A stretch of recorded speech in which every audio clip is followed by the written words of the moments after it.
Actually, the first piece, I can't lie, the first piece is actually this, if you want to catch that. That's an Inn of the Last Home from Dragonlance.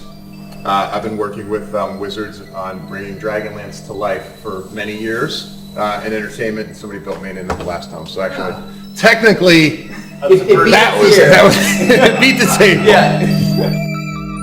Hey everybody, it's Sean here from Aardnor Studios coming at you again. Very, very excited about this episode. The intro at the beginning, wow, I tell you, kind of warms my heart when you see stuff like that. Obviously, Joe Manganiello showing you the Inn of the Last Home that I built for him. You can be an artist for a lot of years, do a lot of really, really cool stuff, but you're kind of maybe just in the background, and every once in a while something comes along and you kind of get to do something cool and maybe a bit more public, and this was one of those projects.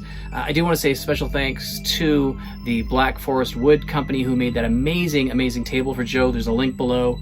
They were great. They allowed me to use that video clip, which was so generous of them, and they do such beautiful work. The irony was they're here in Calgary, the same city I am. We're both working on projects for Joe Manganiello, and we didn't even know it, so that is just hilarious. Anyways, thanks so much, Joe, for letting me have that and to do that great project for you. It was so much fun, and I'm so happy to see it in your new location. So let's roll back the calendar, go back to when maybe I had a little bit nicer facial hair, and talk about how the project came together. Come on, let's go have a look. Hey guys, it's Sean here from Aardnor Studios with another project to share with you. Today we're going to have a look at this. It's the Dragonlance Inn of the Last Home from the book series. It's an iconic piece in the D&D lore. This item was commissioned to be built for Joe Manganiello, and that means a lot to me, very, very special. So let's get to the bench and have a look at it. So a number of you may not know who Joe Manganiello is. He's an actor, been in things True Blood, Magic Mike, Netflix movie Metal Lords, whole bunch of stuff. But in the geeky D&D world, he's better known because of the amazing table he has. Also really known for his character Arcan in the season finale of season 1 of Critical Role. An incredible session there. So let's talk a little bit about this project. Like everything, it all starts with the base. You can see it was a wooden base, a wooden structure in the center going straight up to hold the tree together, and that gives it its strength and support. All right, the next step on this was putting together the actual inn. This is a critical part. It needs to be put together, built correctly, and for sizing, lots of angles and shapes. You can see a lot of work done on the Tudor walls, the beams, to give it that nice look and feel. The windows took a whole bunch of work to put together. And then lastly, after all that, there were the doors that were put in and installed with hinges and door pulls. Altogether, it comes out pretty well. All right, so the overall tree itself, you can see it's the largest part of this build.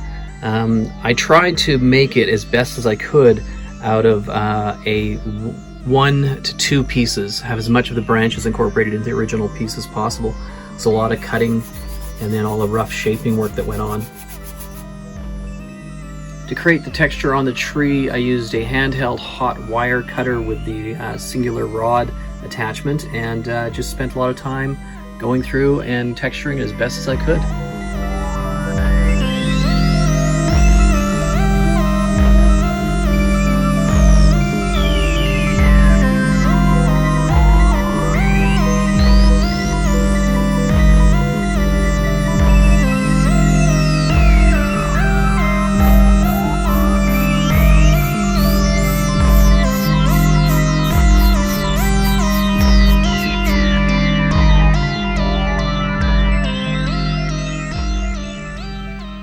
All right, lighting, that's a whole nother component to any build. If you can put lighting into your builds, it's always going to look better.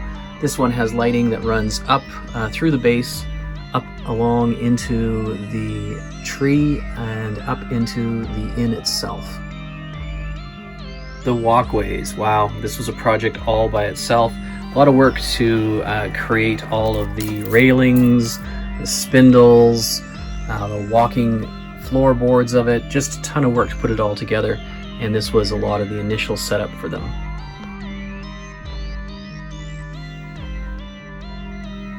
At the bottom, the hills and the roots of the tree, all handcrafted, hand carved. A lot of fun to put together, and really happy with actually how they all turned out. At the bottom, the hills and the roots of the tree, all handcrafted, hand carved. A lot of fun to put together, and really happy with actually how they all turned out. The path. I really like making gravel paths. I think they make a really spectacular element on any of your dioramas or terrain pieces. And this one had a number of steps, obviously, to it. And yeah, if you can go through and put it together, it's certainly worth it.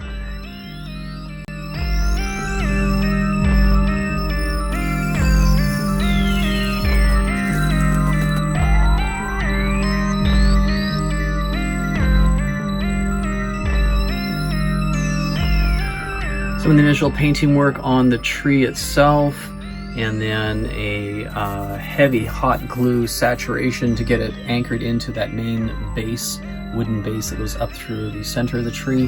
Had to act quick and get it all set in there, but you know what? Didn't burn myself too much, and it all came out really well. All right, the grass flocking, always a fun part of the project.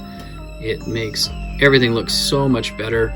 And I'm really happy with how all this stuff came out on this one. And yeah, always an important step if you can add this to your projects. One of my favorite parts of any build is actually going through and doing all of the environmental and foliage work. All these little tufts of grass and long grass and shrubs and flowers and all those things. They just make such a big difference. And I think they really make the product stand out. Love doing it. You have to take your time and just work away at it, but it does make a very big difference. All the walkways are now built, constructed into individual pieces, and added in and around the tree. You can see all of them circling around. Lots of work to get all these in, getting all the supports put in. Yeah, it was quite an ordeal, but you know what? It was really worth it, because that is part of the iconic piece of this build. All those walkways.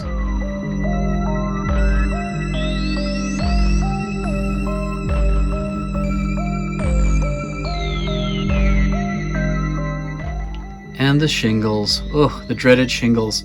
Anybody who builds terrain will tell you that there really is no shortcut for this. It's just work.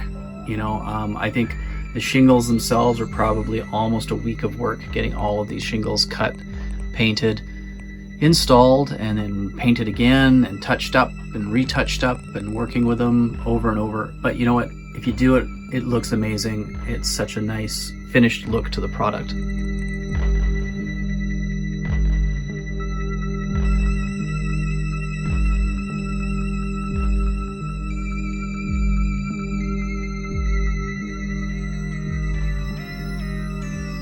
And the leaves, they are bought at Michael's in large bunches, plastic leaves.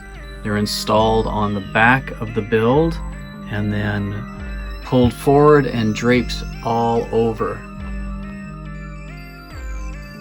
And here's a little access door at the back of it. You can open it through here. And yeah, this gives the ability to go in and see the lighting system and make adjustments if necessary. All right, the very iconic sign that Flint has painted, as seen in the Larry Elmore painting. Just a fantastic, fun little detail. It was tricky to paint, get it all together. It's pretty tiny, but it was certainly worth it because it really, I think, offsets the project very nicely. All right, the last item being the plaque on the front. This was 3D printed, the only 3D printed item on the project, done by my good friend Dustin at Kings Valley Forge. And yeah, it was taken, primed, and then painted up. And I think it really is a nice addition to the whole project, and really kind of helps set it all off.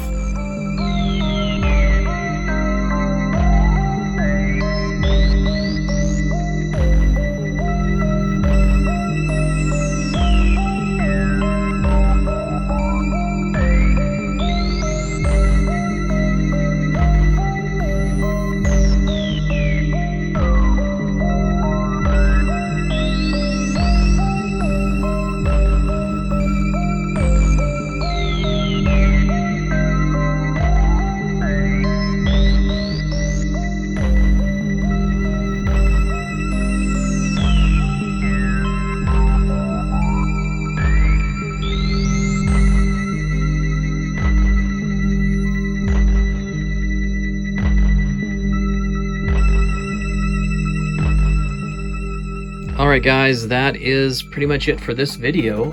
The object itself is all finished. I'm so excited with it.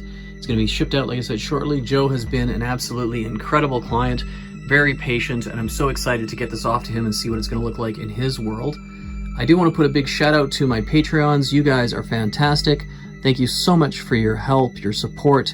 You guys are wonderful. If any of you out there are interested in learning how I do make these items, check out my Patreon site. The link will be below. And yeah, it goes through a lot of the tips and the tricks that I use to make a lot of this stuff. And it is a very, very fun hobby craft to get into, and it's not very difficult. All right.